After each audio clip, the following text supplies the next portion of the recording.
Chris with the Monty. I've been fishing up above Saddleback Lake for the last day and a half, and before I drive home, I think I'm going to try to catch something in the lake. It's just about that time of day. The shadows are on the water. I'm putting on a floating Rapala, and I'm going to walk the shoreline, and I'm going to hit as much water as I can. So my strategy is going to be the same whenever I'm fishing, trying to catch the shade off the water, on the water. I'm going to start over there where the shade is, and then work my way back around, and then fish over to there, and then I'm going to call it a day. Either when it gets too dark or I finish throwing my Rapala. I heard there's browns in here. I'm not sure. I didn't read about this much before. This is right near the exit to the road to Saddleback Lake. So I pulled off and the sun's in the right place. So let's give it a try. I mean, anything to delay that 3-hour drive home. Let's do it. I don't have a ton of time, so this looks like a pretty good place to start. And what I'm going to be doing is, I'm just going to be doing a wounded fish retrieve, or just an erratic, jerky retrieve. And if there's browns, hopefully I can get someone to hit. And see, I'm just doing that, boom, boom, boom. And you miss a lot of strikes when you do this, because of the erratic nature, but it's a good way to try to entice those browns into biting. Hopefully there's some bigger fish cruising the shore.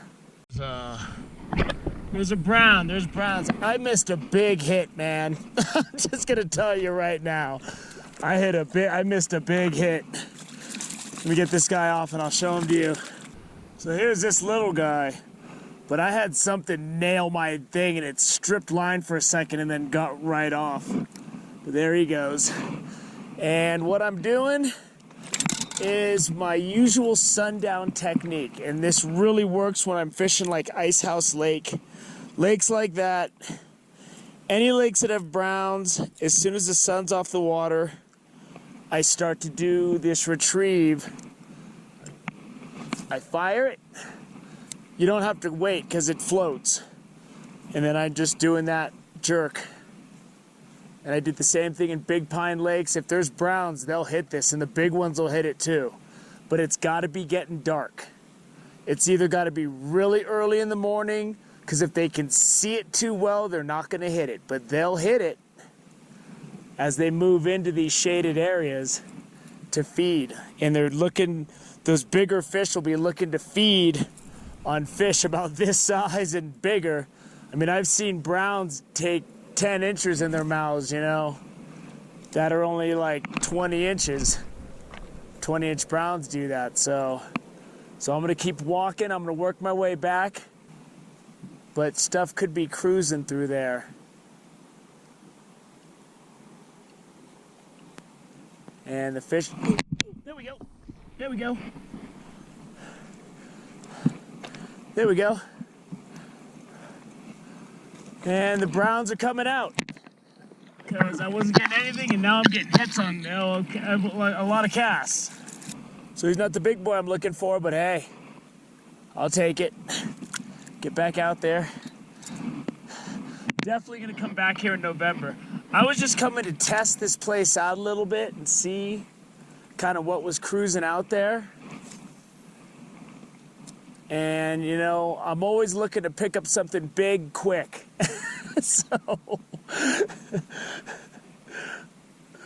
But I mean, if these fish are going to start hitting this Rapala, I mean, I've caught 2 fish in about 5 minutes. And I wasn't getting anything before that. And it's one of those things where once they really start moving in and it gets dark enough where they can't really see, they just see the flash, that's when they start hitting. I've had lots of success fishing Rapalas at this time of the day in my life. There's another one. They're live on this Rapala, boy. And it is all brown trout. Nice little brown, he's a little guy. Starting to see risers. I kind of wish I had my fly rod now. But I just wanted to do some quick hit and run casting.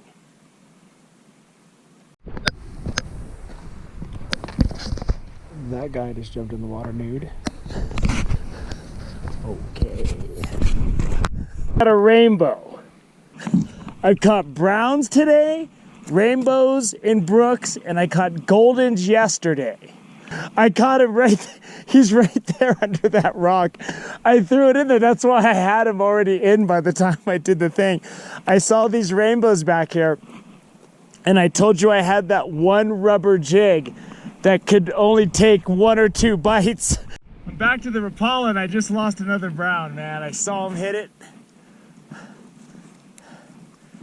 And I was trying to get the camera on, and he hit it, and he came off, and he hit it again.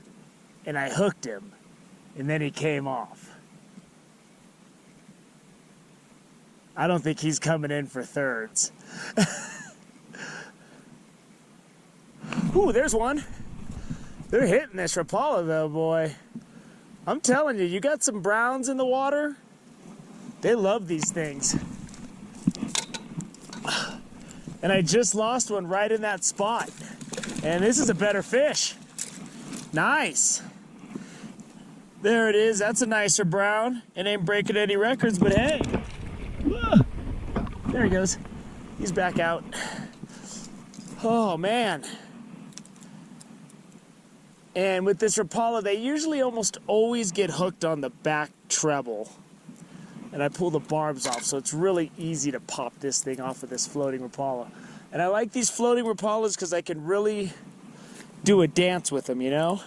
I mean, I've caught some big browns doing this. And it's just the jerk and pull. I'm just jerking. Pop, pop, pop, pop. And when you get a strike, you just got to be ready to set that hook. And a lot of times you'll see them flash when they try to hit it, because when you're pulling it in, sometimes you're kind of pulling away from them. You know, it's just one of those things. You know, you come out here in the middle of the day with this thing, you're not going to get anything. It's got to be right up until it gets dark or when it's really early in the morning. I'm kind of glad that naked guy swimming scared me away and sent me over here, because I wouldn't have got that nice fish. I probably would have just stayed over there. I'm sure these fish are just cruising though.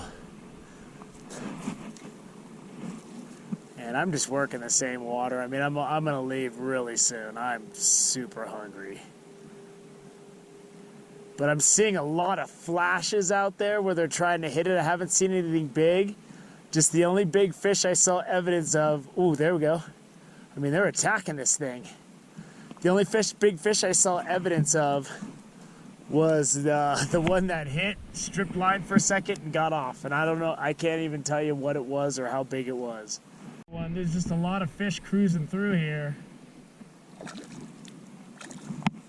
And you know what this is.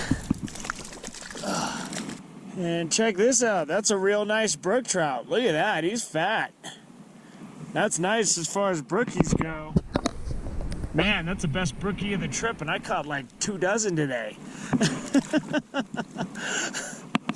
So I've caught browns, rainbows, and brookies just in this lake.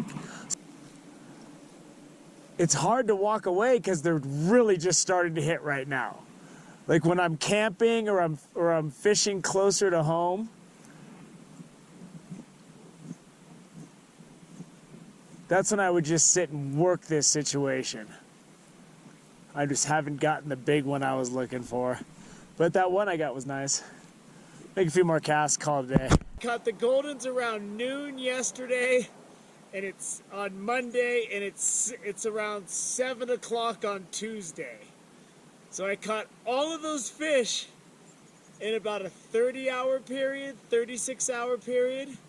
But I got Goldens, browns, brooks, and rainbows, and I got brooks, browns, and rainbows just in this lake. These floating Rapalas, man, I've used them for decades, and I've caught a lot of fish using them. I was doing a jerk retrieve. Every fish except for that brook trout was hooked on the back hook because I'm jerking it so they have trouble making their mark and doing it because I'm jerking it around. And I saw multiple flashes where fish were missing it. So this thing was the hot item today. They don't always work, but if you can get out there when the sun's nowhere near the water for hours, it's good. It's really just started to pick up. Man, I gotta go. I'm hungry and I gotta drive home. I just wanted to pull off real quick on my way out from Saddleback Lake and hiking, and I'm definitely coming back here because this definitely has some big fish in it. Thank you for joining me on Wilderness with Amani. Until next time.